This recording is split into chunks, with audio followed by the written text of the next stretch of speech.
Kita akan berbincang pada pagi hari ini pemirsa bersama dengan Mas Abdul Aziz, Investment Specialist RDK Elite Sekuritas. Selamat pagi Mas Aziz. Selamat pagi, Bu Prisa.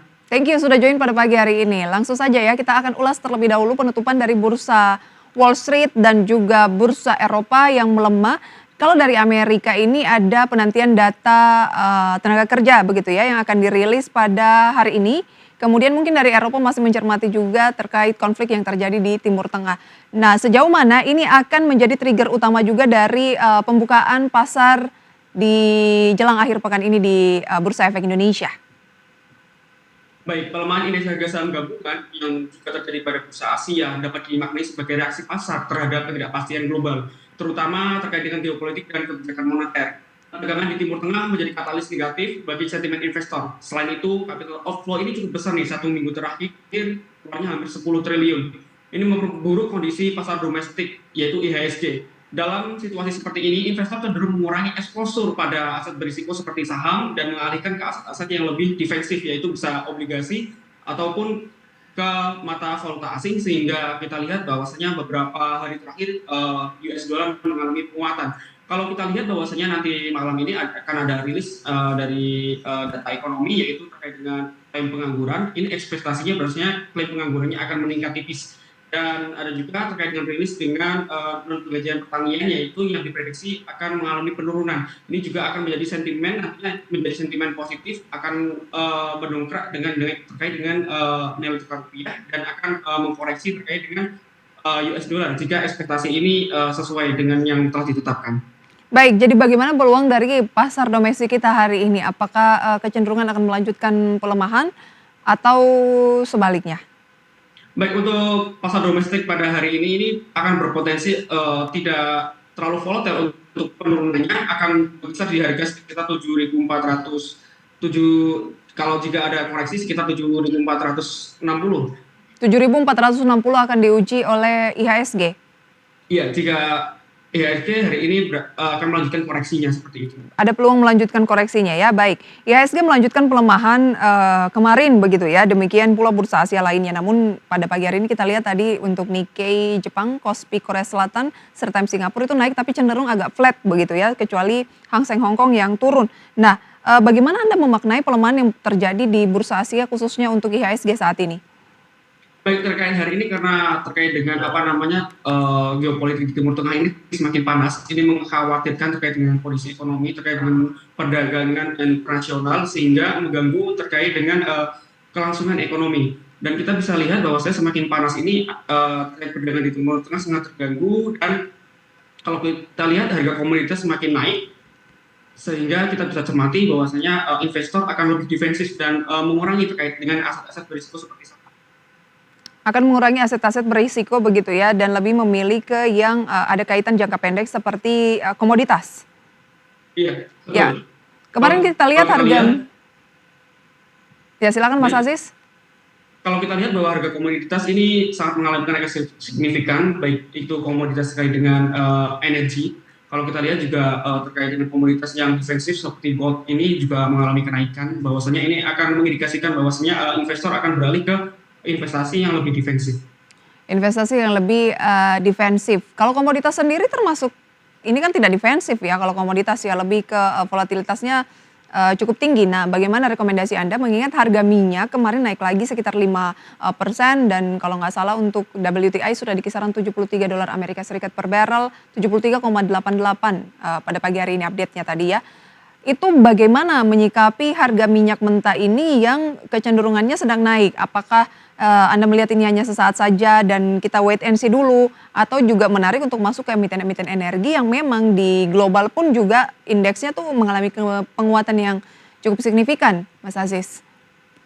Tentu sentimen ini biasanya bersifat jangka pendek, namun kita harus memanfaatkan momentum ini di beberapa emiten yang terkait dengan ada sentimen terkait harga komoditas ini. Kita bisa melihat seperti saham Elsa, Medco ini juga mengalami kenaikan signifikan beberapa hari terakhir, dan ada potensi untuk melanjutkan kenaikannya ketika harga komoditas ini mengalami kenaikan yang signifikan kembali pada hari ini. Baik, berarti Anda melihat Elsa, Medco ini upside-nya juga masih menarik kalau baru ingin masuk?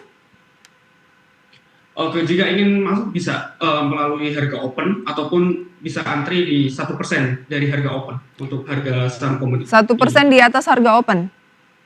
1% di bawah harga Di open. bawah harga open 1370 saat ini, berarti di bawah itu menarik untuk buy. Target mungkin yang bisa menjadi acuan bagi investor terkait Medco dan Elsa tadi ya? Baik untuk trading jangka pendek ini bisa sekitar 3 sampai 5%. 3 sampai Kita 5%. ya kita manfaatkan momentum terkait harga komoditas yang naiknya signifikan. Kalau untuk cut loss-nya di berapa persen? Untuk level cut loss itu di level 2%. Di Kita level minimalisir 2%. risiko jika harga tidak sesuai dengan ekspektasi. Memang ini lebih ke trading jangka pendek saja ya? Iya betul, karena ini sentimennya biasanya bersifat jangka pendek. Oke, mengapa Medco dan Elsa, mengapa bukan emiten energi atau yang terkait migas lainnya? Baik, terkait hal ini karena Medco dan Elsa ini memiliki risiko lebih kecil daripada saham-saham energi lain seperti Energy yang memiliki risiko dan volatilitas yang cukup tinggi. Oke, karena risikonya dinilai lebih termitigasi begitu ya, sehingga menarik kalau mau masuk memanfaatkan peluang dari konflik di Timur Tengah dan harga energi yang meningkat ya di Medco dan juga di Elsa begitu ya. Iya, betul sekali. Baik, kita ke rupiah yang juga anjlok tertekan eskalasi mungkin di Timur Tengah begitu ya. Apa yang perlu diwaspadai dari sektor mungkin atau saham, atau Anda melihat pelemahan yang terjadi di rupiah saat ini ya masih moderat? Baik, kalau kita lihat bahwasanya ketika rupiah ini mengalami pengelemahan, beberapa sektor mungkin perlu diwaspadai terkait dengan sektor manufaktur yang pertama, yang kedua ada sektor farmasi, yang ketiga ada sektor otomotif. Properti juga perlu diwaspadai karena sebagian barang untuk properti ini juga impor. Kalau kita lihat bahwasanya pelemahan rupiah ini terjadi karena kita lihat bahwasanya beberapa minggu terakhir asing keluar cukup banyak dan mengalihkan dananya sebagian di China yang memberikan stimulus yang cukup tinggi sehingga investor lebih tertarik ke bursa China. Dan kalau kita lihat bahwasanya bursa China ini juga lebih terdiskon daripada bursa IHSG. Dan kalau kita lihat bahwasanya beberapa saham-saham banking, saham-saham besar ini yang mendorong bahwasanya IHSG mengalami penurunan yang signifikan 1 minggu terakhir ini. Baik, oke, itu adalah sektor-sektor yang patut dicermati di tengah pelemahan nilai tukar rupiah karena sensitif begitu ya. Iya, betul sekali. Dihindari dulu ya Mas Aziz atau bagaimana? Bagaimana ini? Dihindari dulu atau bagaimana? Kalau bisa dihindari terlebih dahulu, kita beralih ke sektor-sektor yang memiliki volatilitas tinggi terkait dengan harga komoditas saja. Baik, kemarin kan rupiah ini sebenarnya sudah di 15 ribuan begitu ya, kemudian sempat di 15.000, 15.100, kemudian sekarang di 15.400-an lagi. Dari Erdika melihat ada peluang pelemahan lebih lanjut tidak untuk rupiah? Untuk pelemahan rupiah ini akan di minggu depan ini ada potensi penguatan. Kalau kita lihat bahwasanya jika ekspektasi bahwasanya non penggajian pertanian ini turun, bahwasanya rupiah akan mengalami penguatan. Dan inflow-nya juga kalau kita lihat sudah mulai ada inflow masuk lagi dari asing, dan kalau kita lihat outflow-nya itu dananya juga semakin mengecil. Ini juga akan menjadikan potensi rupiah akan kembali menguat. Baik, kalau terkait dengan musim dividen, ada tidak korelasi yang erat antara inflow dengan dividen dari berbagai emiten yang berencana untuk dibagikan ke depan begitu ya? Salah satunya mungkin yang terbaru ada informasi seputar ASII yang akan membagikan dividen sekitar 3,96 miliar rupiah. Baik, kalau saya lihat bahwasanya inflow ini cukup tinggi pada saham asing, ini juga asing sangat berekspektasi tinggi pada saham asing, dan asing ini juga memberikan kepercayaan kepada investor bahwasanya asing ini memberikan kebijakan untuk memberikan dividen interim yang sama dengan tahun lalu besarannya. Dan kalau kita lihat nominalnya sekitar 3,9 triliun, ini juga akan memberikan ekspektasi yang bagus kepada investor.